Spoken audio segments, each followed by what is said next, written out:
कैसे हैं? मैं ठीक हूँ। हम्म। काफी अच्छा रहा बिग बॉस की जर्नी। तो लाइक काफी दोस्त बनाए, काफी लोगों से इंटरेक्ट किया, झगड़े किए, स्ट्रैटेजी बनाई। All together it was wonderful journey. But Ritesh सच बताइए, राखी इतनी बातें करती है आपकी, इतनी बातें, मतलब पिछले कुछ सीजन में हमने देखा भी था। सो हाउ इज इट, कैसे आप लोगों की मुलाकात, और इतनी दूरियां, कोई गलत बात कर रहे हैं आप?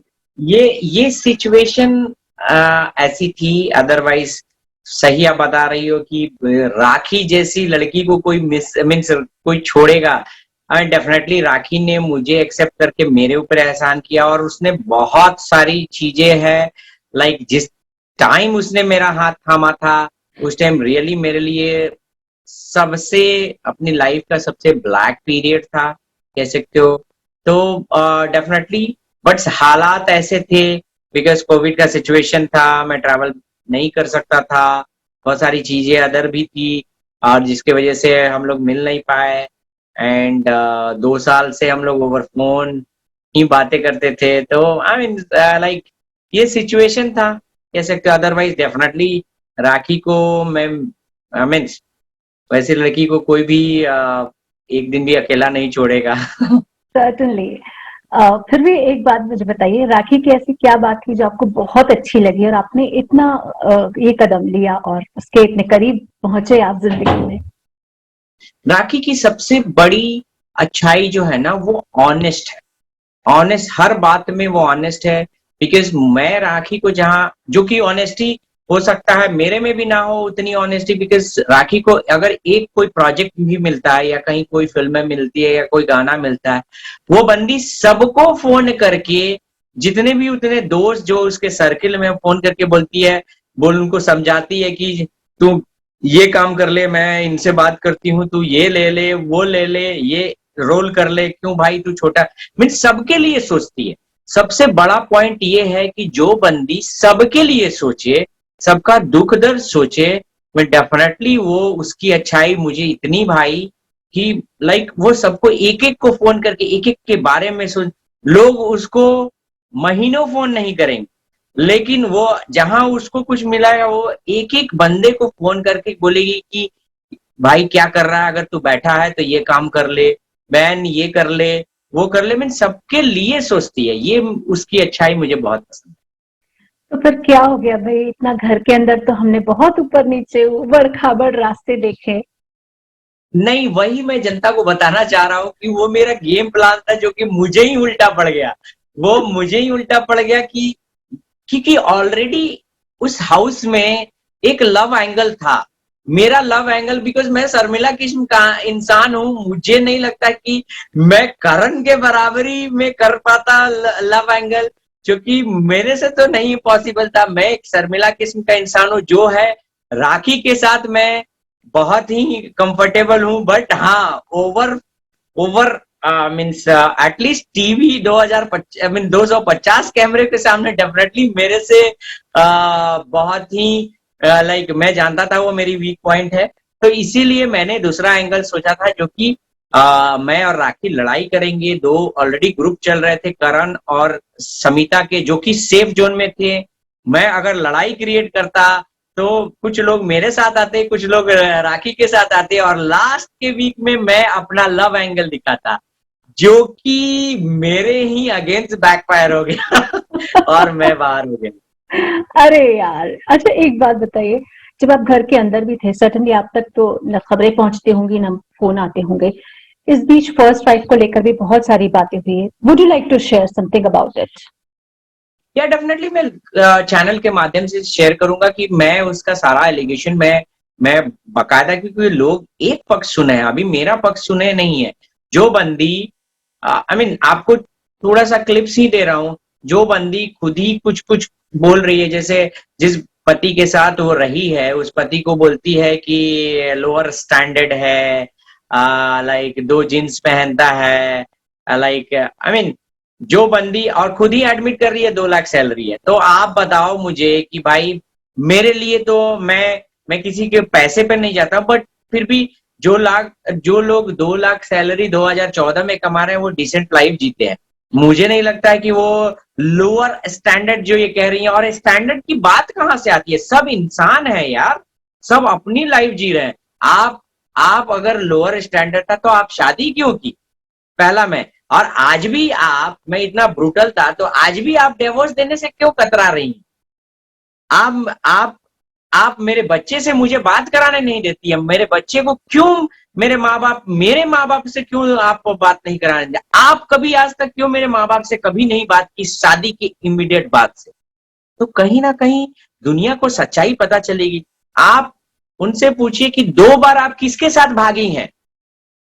मैं ये सब नहीं कहना चाहता था, क्योंकि देखो कहीं ना कहीं मुझे लगता था कि मैं अगर ये एलिगेशन लगाता हूं, ये मेरे साथ ट्रैप पॉइंट था कि ये मेरे बच्चे की माँ है। मेरा बच्चा बहुत इमोशनल है, जैसा मैं हूं मेरे पिताजी हैं वैसा ही मेरा बच्चा है, बहुत इमोशनल है। कहीं ना कहीं उसको फिट्स का प्रॉब्लम है, और ये उस बच्चे को ढाल बना के मेरे खिलाफ यूज कर रही है। मुझे 2017 से इसने मेरी लाइफ का तो जो कबाड़ा किया है मैं बता नहीं सकता। मैं नेशनल टीवी पे बोलूंगा सब प्रूफ के साथ। इसने मेरे से पैसे लिए हैं, मुझे ठगा है, मुझे मारने की कोशिश की है, मेरे पास गलत केस किया है, इसके फादर मदर ने मुझे थ्रेटनिंग दी है, मेरे पर जानलेवा हमला करवाया है। सब चीज मैं बोलूंगा, सब विथ प्रूफ बोलूंगा। आप लोग खुद जज करो। मैं विक्टिम हूं, और मेरे ऊपर ये अभी से नहीं। यहाँ पे क्या है ना, ये विमेन कार्ड खेल रही हैं। इनको जहां भी पता है ना कि विमेन कार्ड खेलने से इनको सारी सिंपैथी मिल जाती है कहीं से भी। ये अगर मैं आपसे पूछता हूं 4 घंटा मैं डेली मारता हूं, कोई तो प्रूफ होगा ना आपके पास, कोई तो साक्ष्य होगा ना भाई। मीन्स चेन्नई के लोग बहुत ही एजुकेटेड हैं, वहां के लोग बहुत ही सामाजिक हैं। अगर कोई गलत करता है, आप वहां पे बगल के लोग कोई तो होगा जो आपको देखा होगा कि भाई 4 घंटा मारता है। मैं ना ड्रग्स लेता हूँ, ना दारू पीता हूँ, आज तक मैंने ना दारू पिया है, ना सिगरेट पिया है। वैसा बंदा जो एक सॉफ्टवेयर प्रोफेशनल है, आके ऑफिस से घर आता है और आपको इतनी एनर्जी रहेगी कि आपको मारना शुरू कर देगा। और मेरी कोई बॉडी ऐसे जल्लादों वाली तो बॉडी है नहीं, और इनकी बॉडी आप देख लो। डू यू थिंक कि 4 घंटा ये डेली मार खाएं? मेरे पेरेंट्स बिहार में रहते हैं, मेरी सिस्टर बैंगलोर में रहती है, ये चेन्नई में मेरे साथ रहती थी। इनका भतीजा डेली मेरे घर में मेरी अनुपस्थिति में आता था, जिसका कंप्लेन में मिला मुझे। मैंने इनसे बताया, ये मुझे लड़ने पड़ी, नहीं वो आएगा, तुम क्या कर लोगे। बहुत सारी बातें हैं, मैं सब बताऊंगा विथ मीडिया को, आपको सबको बताऊंगा। लेकिन यहाँ पे अभी तक मैं अपने बच्चे के लिए चुप था, क्योंकि ये बच्चे को भी बहुत थ्रेटनिंग देती थी, क्योंकि लाइक तुम ऐसा करोगे मैं बात नहीं कराऊंगी। मैं अपने बच्चे के लिए तरसता था। तो डेफिनेटली बाद में मैंने अपना मन कड़ा किया। मैं बोला यार अब मैं क्या कर सकता हूँ, मेरे पास सब चीज है, मेरे बच्चे को एक अच्छी लाइफ में देना चाहता हूँ। ये ऐसी निर्दयी है कि ये बच्चे को शील्ड बना के अपना यूज करे। कहीं भी विक्टिम कार्ड खेलने के लिए बच्चे को लेके जाती है, लोग समझते हैं कि हाँ ये तो, और वो बच्चा अगर मैं गलत रहता तो डू यू थिंक कि वो बच्चा मुझे मिस करता? अगर जब ये कहती है 4 घंटा मैं मारता था, बच्चा देखा नहीं होगा 4 घंटा मारते हुए, तो वैसे बाप को वो लाइक करता है। वो बच्चा अपने बाप से बात करने के लिए तरसता है। और ये ऐसी निर्दयी लड़की है, इसको नरक में भी जगह नहीं मिलेगी। ऐसी निर्दयी लड़की है कि वो बच्चे को भी बात कराने नहीं देती। आप खुद एक लड़की हो, आप सोचो कि इतना कुछ मैं झेला हूं अपने मेरी लाइफ का तो कबाड़ा कर दिया। एक एक बंदे को फोन करके कि इस पर केस किया हूं, इसकी मां पर केस किया हूं, मेरी माँ के कैरेक्टर पर उठाइए सवाल, मेरे बाप के कैरेक्टर पर सवाल उठाइए। आप जाके पूछो उनसे, ऐसी कोई लड़की होती है इसने मुझे डॉरी हरासमेंट का केस किया है। अगर मैं चीखते रह गया, चिल्लाते रह गया, इन्होंने जितने पैसे इसके फादर ने, इसके ब्रदर ने लिए, सब मैं चीखते चिल्लाते प्रूफ देते रह गया, किसी ने मेरी नहीं सुनी। क्योंकि यहाँ पे देश का कानून ऐसा हो गया है कि लड़की अगर एलिगेशन लगा दे, एक बच्चा लेके चली जाए, तो वो बच्चा उसको सही मान के बैठ जाते हैं। ये कहीं भी साक्ष्य नहीं देखा गया कि क्या है। इस लड़की ने मुझे हर जगह से प्रताड़ित किया, फॉल्स केस किया मेरे पर, 2017 से ये मुझे जब भी मैं केस पे वहां पे अपीयर होना है, मुझ पर जानलेवा हमला कराया।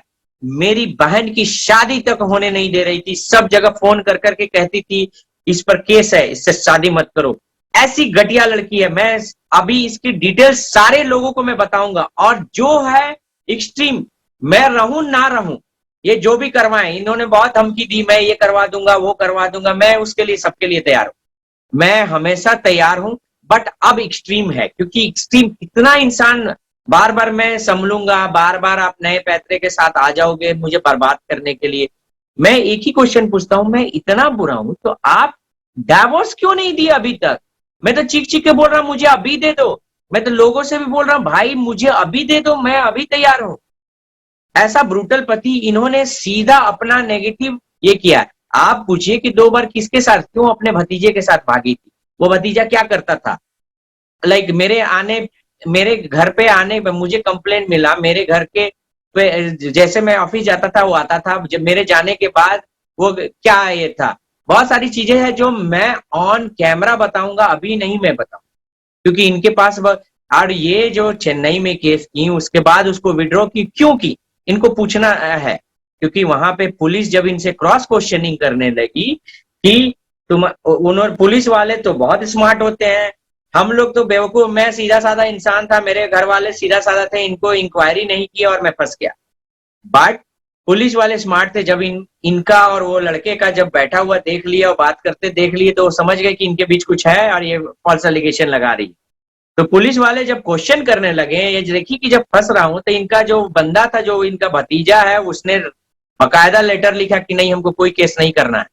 2-3 दिन ये वहां पे विद इन चेन्नई रही, कहाँ रही I don't want to comment that, रही। उसके बाद ये जाके फ्लाई की पटना, वहां जाके इन्होंने फर्जी सर्टिफिकेट बनाया, इतना लंबा स्टिकर साट के, और जाके सर्टिफिकेट बना के इन्होंने मुझ पे केस किया। केस का आधार बनाया कि मेरे बूढ़े माँ बाप जो कि 60 इयर्स ओल्ड हैं, इनके एरिया में जाके धमकी दे रहे हैं, जो कि मेरे पिताजी और माताजी, मेरे पिताजी एक गवर्नमेंट सर्वेंट थे, वो ऐसे बंदे हैं कि जिनको, वो सीनियर सिटीजन है भाई, वो चल में बढ़िया से वो ये नहीं कर सकते हैं, तो क्या आपको वो बस में बैठ के वहां तक जाएंगे? और इनके घर के लोग ठेकेदार हैं, तो डू यू थिंक कि ये ठेकेदार लोगों के पास ऑलरेडी मैन पावर रहता है, लोग रहते हैं, डू यू थिंक कि ये जा सकते हैं? इनके पास कोई प्रूफ नहीं है। 2 झूठी गवाही दिलवा के उन्होंने केस करवाया। आज भी वो मैं केस लड़ रहा हूं, आज भी वो केस लड़ रहा हूं। फिर भी मैं उफ तक नहीं किया कि चलो मेरा बच्चा तो सलामत रहे उस पर, क्योंकि एलिगेशन में लगाता हूं वो बच्चा सर उठा के नहीं जी सकेगा। मैं फिर भी चुप रहा।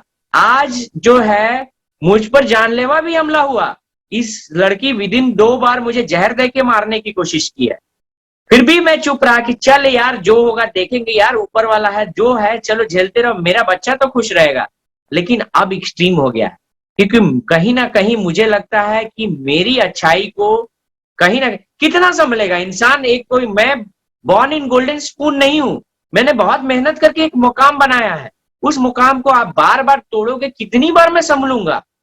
पिछली बार राखी मिली तो संभला, आज हो सकता है कोई ना मिले, मैं मर जाऊंगा तो मेरे बूढ़े माँ बाप का क्या होगा? तो डेफिनेटली मैं इस बार मैं चुप नहीं रहूंगा, मैं इनकी सारी सच्चाई बताऊंगा। डेफिनेटली मैं बच्चे पर भी क्लेम कर रहा हूं, मैंने क्लेम करने के लिए किया है, मैं वेट कर रहा था 5 साल का, मैंने क्लेम करने के लिए दिया है एप्लीकेशन। मैं बच्चे पे भी क्लेम करूंगा कि कहीं ना कहीं ये गलत है।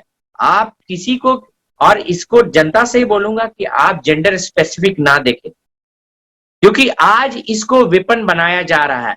किसी को बर्बाद करना है 498 ए कर दो। तो मेरे पेरेंट्स तो बेचारे आज तक कभी कटघरे में, पुलिस स्टेशन, मेरे फादर मीन्स आज तक मेरी कोई, लाइक मेरे फैमिली में कोई क्रिमिनल हिस्ट्री नहीं है। इस लड़की ने आया तो हम सबको कटघरे में खड़ा है। मेरी बहन जो कि अनमैरिड थी, उसको भी कटघरे में खड़ा रहना पड़ा, जो कि हमारे लिए, हम लोग कैसे जी रहे हैं 2017 से, ये हम लोग जान रहे हैं। Certainly, I can completely understand. आपके दिल के भाव सामने समझ में आ रहे हैं। भारतीय कानून पर विश्वास रखिए, मैं इतना ही कह सकती हूँ। थोड़ा सा मूड बदल के मुझे ये बताइए कि राखी ने किस तरीके से आपको जिंदगी की खूबसूरती दिखाई है? राखी, मैं क्या बताऊं कि राखी का जो जो राखी मेरे लाइफ में, मैं बताऊं कि मेरी सांस टोटली जो है राखी की एहसानमंद है। राखी ने वो पल दिया है जो मैं अपने लाइफ के लिए तरस गया था। मैंने लाइफ तो जी ही नहीं, मैं जो 2 साल राखी के साथ जिया हूं वही लाइफ है। मैंने लाइफ जी नहीं। मैं शुरू से मेहनत करते रहा। जब मेरे दोस्त लोग ऐश करते थे, घूमते थे, लड़कियां घुमाते थे, मैं पढ़ाई पे कंसंट्रेट रहा कि नहीं मुझे कुछ करना है। मेरे माँ बाप, मेरे फादर रात में ड्यूटी करते थे, बोलते थे कि बेटा मेरे पैसे को यूटिलाइज करना। मैं स्पार्क ले लेके पढ़ता था, कहीं कोई गलत नहीं किया, अपने को अच्छा एक बिल्डअप स्टेज पे लाया। एक लड़की से जुड़ा जो कि मैं इमोशनल फूल जिसने बनाया, उस लड़की से शादी की। वो लड़की ने बहुत स्मार्टली मेरे से सारी चीजें ले ली, मेरे को बर्बादी के कगारी पे ला दिया और उसके बाद छोड़ के भाग गई। उसके बाद फिर मैं संभला अपने बच्चे के लिए, फिर अपने को संभाला, फिर वापस उठा, फिर बर्बादी के कगार पे ला। You can completely understand. हम चाहते हैं कि एज अ पर्सन आप खूबसूरती देखें इस दुनिया की। सलमान जी के बारे में क्या कहना चाहते हैं आप? सलमान भाई का मैं ये कहूंगा कि मैं तो उनका बहुत बड़ा फैन हूँ, शुरू से मुझे वो बहुत पसंद है। डेफिनेटली मैं उनकी एक एक बात बहुत अच्छे से सुनता हूँ। एंड डेफिनेटली बिग बॉस में जो उनका जजमेंट रहता है, वो मैं बहुत अच्छे से जानता हूँ। उन्होंने मुझे चमकाया। मैं दुखी तो जरूर हुआ क्योंकि कोई भी गुस्सा होता है, बट मैं दुखी हुआ, गुस्सा नहीं हुआ। बिकॉज कहीं ना, और मैं बहुत ही अपफ्रंट बंदा हूँ। मैं आई मीन डेफिनेटली मेरे सामने ज्यादा मीन्स मैं चुप नहीं रहता हूँ, मैं बोलता हूँ अपनी बातों। लेकिन सलमान भाई के सामने, क्योंकि मैं डेफिनेटली उनको बहुत ही ज्यादा पसंद करता हूँ और उनका इमोशन समझा। बिकॉज राखी को वो प्यार करते हैं एज अ ब्रदर। जो डांट रहे थे वो बिल्कुल वैलिड था। शायद वो बहुत प्रिसाइजली और बहुत लिमिटेड वे में थे, मैं शायद रहता तो, और क्योंकि उनकी बहन को अगर कोई बोले।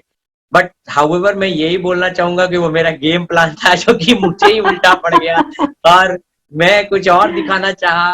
कह सकते हैं कि मुझे एक्सपीरियंस नहीं था और ना ही मेरा कोई बैकअप प्लान था। और जो मेरा लाइक कह सकते हो कि मेरा मीन्स जो मिटिगेट कर सके, मेरा लाइक जो भी मीडिया में उसको रिकवर कर सके, तो वो मेरे लिए रिवर्स गया। और सही टाइम पे मेरी जो एक्स वाइफ है उसने भी हिट कर दिया, तो दोनों कोलैप्स हो गया, इसलिए मैं बाहर आ गया।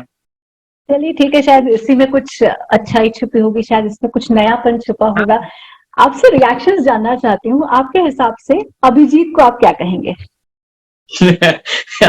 अभिजीत दादा को मैं अपने ड्रीम का किंग बोलूंगा। बिकॉज वो खुद ही ड्रीम बनाते हैं, खुद ही ट्रॉफी जीतते हैं और खुद ही बोलते हैं कि नहीं नहीं, टास्क उसको मैं कुछ नहीं करूंगा और रितेश देख लेगा, मैं इधर दही खाने आया हूँ। तो वो कहीं ना कहीं मुझे, और टास्क में भी वो जैसे लाइक जो स्पेसशिप वाला टास्क था वो मुझे बहुत क्लियरली समझ में आया था। मैंने बहुत स्ट्रैटेजी बनाई थी। वो बार बार हर राउंड में आता था, अब क्या करना है, क्या करना है रितेश तू बता। तो मुझे मैं यही बोलूंगा कि उनको चीजें थोड़ा सा समझ में नहीं आती हैं। लंबी लंबी देने से अच्छा है कि वो गेम पे फोकस करे। वो गेम देने का गेम नहीं है, वो मन खेलने का गेम है। Correct correct. अच्छा, अब कुछ एक दो वर्ड्स में देवोलीना को एक्सप्लेन करें। Mad. Okay. Karan. Sweet poison. अरे बाप रे। Nishant. Nishant. Nishant entertainer, lovely. Creative. Okay. Pratik. Daring बाज। आए आए। रश्मि। फ्लिपर। अच्छा। Shamita. Shamita clever fox. Oh okay. Tejasswi. Tejasswi बोलूंगा मैनिपुलेटेड फॉक्स। बाप रे। उमर। बैल बुद्धि। अरे भाई वो डॉक्टर है। उसको उसको उसको रश्मि ने बोला कूद गया, तो वो नॉमिनेशन में कूद गया। वो देखा रितेश कूदा, वो भी कूद गया। मैं बोला अरे पागल तू कूदा क्यों? लाइक तो कहता कि नहीं मेरी स्ट्रैटेजी। अरे भाई स्ट्रैटेजी गया भाड़ में, तू नॉमिनेशन में है भाई। और रश्मि जो स्माइल की कि भाई मैं बस समझ गया कि इसने बस वो जो उसको पंप कर देता है वो सोचता नहीं है, बस पंप कर दिया बस लड़ लेगा। ओह, सीधे लगते हैं दिल से। अच्छा, आपको तेजो और करण की जो स्पेशल बॉन्डिंग है उसके बारे में आपका क्या सोचना है? सी मेरा सोचना जो है लाइक कहीं ना कहीं कोई भी बॉन्डिंग ट्रस्ट पे बिलीव करती है। मुझे तो एक तो गेम में भी लग गया कि ट्रस्ट फैक्टर नहीं है, और जिस तरीके से करण प्रोटेक्ट करते हैं कि भाई तेजो किसी से बात ना करे, तेजो इंडिविजुअल खेले तो she is very deserving, but as a मुझे कहीं ना कहीं लगता है कि करण उनको प्रोटेक्ट करते हैं, उनको गेम खेलने नहीं देते हैं। या हो सकता है क्योंकि ट्रस्ट फैक्टर तो आपको स्पेसशिप वाले टास्क में लगा था। मैं जानबूझ के ये भी एक मैं इसीलिए बिचकुले दादा को और देवलीना को मैं बैठाया हुआ था कि तुम मेरे कहने पे बैठे रहो, क्योंकि मुझे इनका ट्रस्ट फैक्टर चेक करना था, जो कि दुनिया सो कॉल कर रही है कि भाई हम लोग बहुत ही ग्रुप में खेलते हैं, यूनाइट हैं, कभी कभी कोई बहुत सारे टैग्स लग रहे हैं, मीन्स तेजरन का ये का बहुत सारे टैक्स लग रहे हैं, बट कोई भी रिलेशन ट्रस्ट फैक्टर पे लाइक चलता है, जो कि ट्रस्ट फैक्टर मैंने दुनिया को प्रूफ किया। मैं इसीलिए बिचगुले दादा को बोला था आप ऊपर मत जाना, बैठे रहना, क्योंकि मुझे कहीं ना कहीं इनको देखना था। और करण को भी जो लोग कहते हैं कि so called he is very intelligent, वहां पे वो चेक हुआ, क्योंकि कहीं ना कहीं अगर करण दिमाग लगाता वहां पे तो उसको ये पता चलता कि ये नॉमिनेशन से तो सेव हो ही रहा है, कि ये टिकट टू फिनाले में भी इन हो रहा है, क्योंकि 4 हफ्ते बचे हैं। तो मुझे पता था कि ये चीज है। मैं बार बार जाके उनको पंप भी कर रहा था कि हम तो डूबेंगे सनम, तुम्हें भी ले डूबेंगे। तो वो विन विन सिचुएशन था मेरे लिए, क्योंकि इनके ग्रुप का बंदा अगर चारों ग्रुप अगर में से अगर 3 एक सेक्रीफाइस करता था, 3 जाते, तो इन्हीं में से एक तो कोई टिकट टू फिनाले जाता, तो राखी उसमें अनसेफ होती। मैं पहले ही था कि बस चल, इसीलिए मैं पहले ही प्लान बना के कूदा, कि मैं कूदा कि चल इनके साइड ही रहना है, इनको या तो हम मैं नॉमिनेशन अगर ये सेक्रीफाइस कर देते मैं नॉमिनेशन से बाहर था, अगर ये सेक्रीफाइस नहीं करते तो राखी सेफ थी, तो मैं आराम से मैं इसीलिए मैं बैठा था इनको करने दो, लास्ट 6 राउंड में मैं इनको करने दिया था, और दुनिया को भी दिखाना था कि ट्रस्ट फैक्टर नहीं है इनके में। ओके, अच्छा, किसको विनर देखना चाहते हैं और कौन दावेदार लगता है जीत का? दावेदार डेफिनेटली मैं राखी को बोलूंगा, बिकॉज उसमें सारे वो गुण हैं। और नॉट ओनली राखी, मेरे विश लिस्ट में टॉप 5 में आएंगे कि राखी, क्योंकि राखी डेफिनेटली अपनी बातें रखती है, इंटरटेनर है, क्योंकि पहली बार स्विमिंग पूल में कोई साड़ी पहन के कूदा है। वो लाइक वो मैंने भी कभी इमेजिन नहीं किया था, बट राखी कुछ भी कर सकती है। तो और झाड़ू से मार के उठाना, मीन्स बिचकुले दादा जो कि किसी को चलने नहीं देते थे, और राखी उधर झाड़ू दूर से देखते थे, राखी आ रही है तो वो बिस्तर उतार के बैठ जाते थे। और उमर जो कि सबसे लड़ता था, राखी आने के बाद उठ के बैठा, वो राखी झाड़ू लेके एक बार खड़ी थी, एक बार पानी लेके खड़ी थी, वो चुपचाप बैठा था, उस नींद में आ रही थी फिर भी बैठा था, ऐसे आंख खोल के देख रहा था। तो मैं ये सब में मानता हूँ राखी, और राखी लड़ती भी है, बट लोगों को अच्छे, उसके बाद जाके लोग उन्हीं के साथ बैठ के चाय भी पिएगी जिनसे लड़ेगी, और लोग भी पीते हैं फिर बातें करने लगते हैं। तो राखी बिंदास है, उस हिसाब से उसमें बिग बॉस का है बहुत अच्छा एटीट्यूड है। सेकंड प्रतीक, क्योंकि वो प्रतीक भी अपनी बातें रखता है। शमिता भी अच्छी कैंडिडेट है, बिकॉज शमिता भी डिजर्विंग है, बातें रखती है, ऑनेस्ट है। तो ये सब चीजें हैं। लाइक कहीं ना कहीं मेरी जो स्ट्रैटेजी उसमें मेरे अगेंस्ट थी, क्योंकि वो राखी को जाके सपोर्ट कर रही थी, सब मैं देख रहा था। तो मैं जानता था कि ये मुझे मुझे मेरे अगेंस्ट है ये, बट फिर भी वो ऑनेस्ट पर्सन है।